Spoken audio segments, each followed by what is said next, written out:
Hey guys, thanks for tuning in. This video is specifically designed for someone who's considering purchasing a home and or specifically considering purchasing a home with us. So our process is after we have a phone conversation, we're going to send you this video along with a questionnaire and some resources to help you do some homework on the properties that you're interested in, and we're just going to try to learn a little bit about what it is that you're looking for so we can set up your buyer search. But then after that, and probably the most important in this current era of purchasing homes, is to do a sit down buyer consultation. And I'm not going to go into the buyer consultation fully today, but I'll give you an example of why it's important and what we're going to cover to really help you address three of the main buyer fears is really what it is. So what are the three main buyer fears that we're trying to address with this presentation?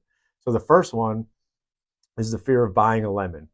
Nobody wants to buy a home that's got a bunch of material defects. And so how do we address that? And I'll talk about this here in just a second. The fear of overpaying is another one. How do we address that? And then last but not least is the fear of missing out. And there's a lot that goes into the fear of missing out.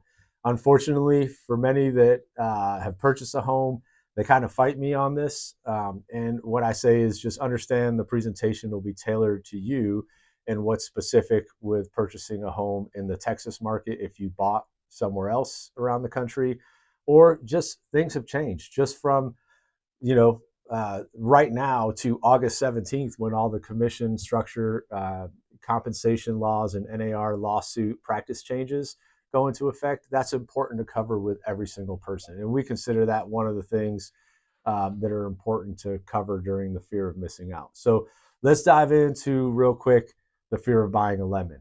So what do we do with that? So let's say we find a home. Before we even go there and you're working your search, we're going to go ahead and do some things before we actually go out to the property. Is the home in a high risk floodplain, right? You like the property, it looks great, but is it in a flood zone? Is there a seller's disclosure available? Has there been anything reported with this property that we should bring up to you beforehand? For example, you may have a previous experience of purchasing a home that had foundation issues. If a home that you like has foundation issues previously reported on the seller's disclosure, I'd want to bring that up to you and give you the choice of whether or not you want to go to that property. We don't want to waste your time. So that's the first thing before we even get a property under contract. Once we do find the right home for you and we go under contract, we're going to do what's called or run a comprehensive loss and underwriting examination, also known as a clue report. So we don't physically do it. We have a partner insurance agency that actually runs a clue report for us. And we try to get this done within the first 10 days of the contract. Why is that? You need to show up to the consultation so we can talk more about why. But in general, it's because you want to get everything identified and discover any material defects or any issues with the property in that first 10 days of the Texas option period. And more on that in the consultation. But for right now, we try to front load everything that we can to learn about the property and make sure there aren't any surprises that come up along the way. So what is a clue report? It's basically like the Carfax for a vehicle. So the clue report is run and it can see if there were any insurance claims made on that property in the last 5 years. Why is that important? I could give you several examples, but if there was a major catastrophe that occurred in the home and there was a claim paid out, but it's not reported on the seller's disclosure, we have a problem. We need to figure that out. So again, we're still on the fear of buying a lemon, right? We're obviously obligated to always recommend inspections. So when we first go under contract on a property, to address the fear of purchasing a lemon, we're going to help you get your home inspection scheduled. If it's a property out in the country, you're going to probably want, if it's got a well, to get the well tested. You're going to want to get the septic system inspected. And you're going to want to make sure you're purchasing a home that doesn't have any major defects. And so that's what we're all going to do. So that way we can try to negotiate repairs or give you the option to terminate the contract and move on and find another home. So that's one of the reasons that the consultation is so important, is to kind of go through our process to help you feel confident that we're going to represent you to the best of our abilities, so you get the property that you deserve and the representation that you deserve. So let's move on to the fear of overpaying. How do we address the fear of overpaying? Well, once you identify a home, we're going to do a deep dive analysis, also known as a comprehensive market analysis. We have a way of looking at the numbers that's very different than many folks, but in general, we boil it down to a side-by-side comparison of 3 similar properties that sold in the area to give you a feel of what the price range on this particular home you're interested in could appraise at. We're not appraisers, but we can see the data, and we provide that data to you so you can make a decision on what the offer price is. We'll try to guide you through that process and help you understand that, hey, this is a fair price for this home based on what's been going on. Or, hey, we may look at different things, like the days on market are extremely long.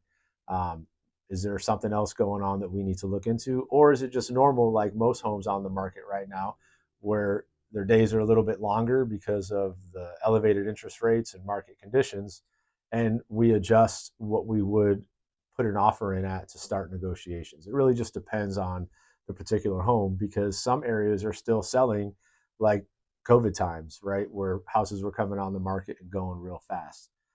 So that's the big thing with the fear of overpaying, is to make sure you have an understanding of what's happening regarding value in the zip code and in the neighborhood, and then specifically with that home. So just because the San Antonio market may be on net positive appreciation for the year, it doesn't necessarily mean that that zip code or that specific neighborhood is positive. So we need to make sure that we're giving you a valid representation of what home values are doing, so you can make an informed decision with the offer price that you're going to make.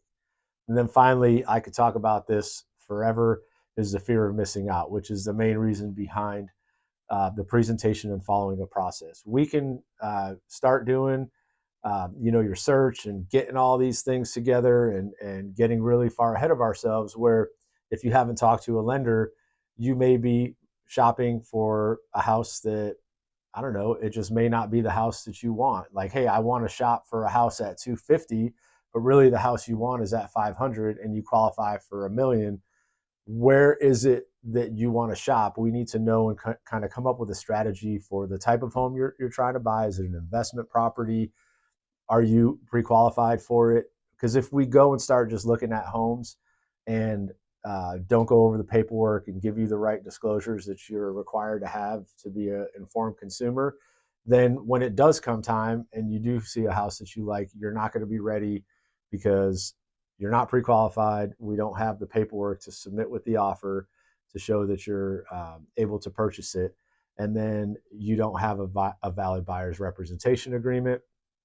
And you just potentially may be looking in the wrong area, not realizing that there's another area that may suit your needs just as well, because we didn't sit down and have a conversation. The other thing is, I love all the websites out there for consumers. I'm not going to name any of them. One sounds like Pillow. But in general, there's a lot of websites out there where you can derive good data and find a property, and it looks like it's just that easy. All the documents that we talked about are not available on those websites. They're available in the MLS. Additionally, the MLS, which is the multiple listing service, that's where we set up your search. That's really the gold standard, and we go into our process as to why in the consultation. But just real quick, if you can't get real-time updates on a property, how does that affect your fear of missing out? Well, I know of a family that we helped that didn't want to use the search, and we took them to a property when they finally agreed to look at our property search the way we set it up. They went out to look at the property. It was probably on the higher end of the price range, but it was a property that they loved and they could see themselves in. And they said, hey, we're not ready to spend this much money on the property. Well, Within probably a week, the house was already on the market for 60 days, and there was a price drop. And the price drop was significant, like $50,000.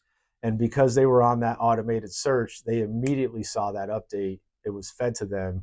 They already looked at the property and they're like, hey, we're ready to put an offer in on this home. We feel like that's fair for what's going on right now, and we really like it.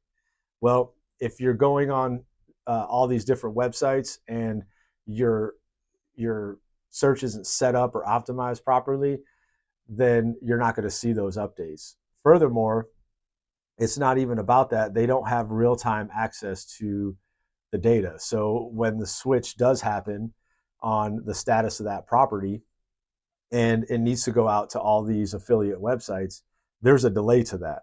But getting ahead of the game and being the first one to see that by having a proper search set up and a game plan set up, that's the key to our buyer consultation. So there's a lot that goes into all those things. Fear of missing out is just one of the keys where, or one of the issues that most buyers don't realize and want to rush the process because they've either already done it or they feel like it's not necessary to sit down and spend the time. You're making the biggest purchase potentially of your life, or you may be making a significant investment if this is a second or third home. And so making some time for a tailored version of this presentation that we have is important. But in general, this video is simply designed to let you know why it's so important to sit down and talk about what we're going to do, and what we need to cover with you guys. So you don't want to be surprised by the practice changes that are coming out on August 17th of 2024. Right now, as the time of this filming, we're in the last week almost of July, and we're 2 weeks away from one of the biggest shifts in our market. How does that affect you as a consumer? And why should you talk about that up front? That's why you need to schedule a call with us so we can go over those things. I have other videos and um, you know different posts on our Facebook page, Instagram that touch on these changes that are coming up. But there's nothing more important than having the conversation of how this will affect you as a consumer, because it deals with real money and real costs at closing. And I think it's important that everyone understands what they're paying for when they get representation. And finally, if you are getting representation, it needs to be representation that's covering the three fears that I just talked about. If it's not us, we hope it is. But if it's not, at least let this video help you find the right person. Take care.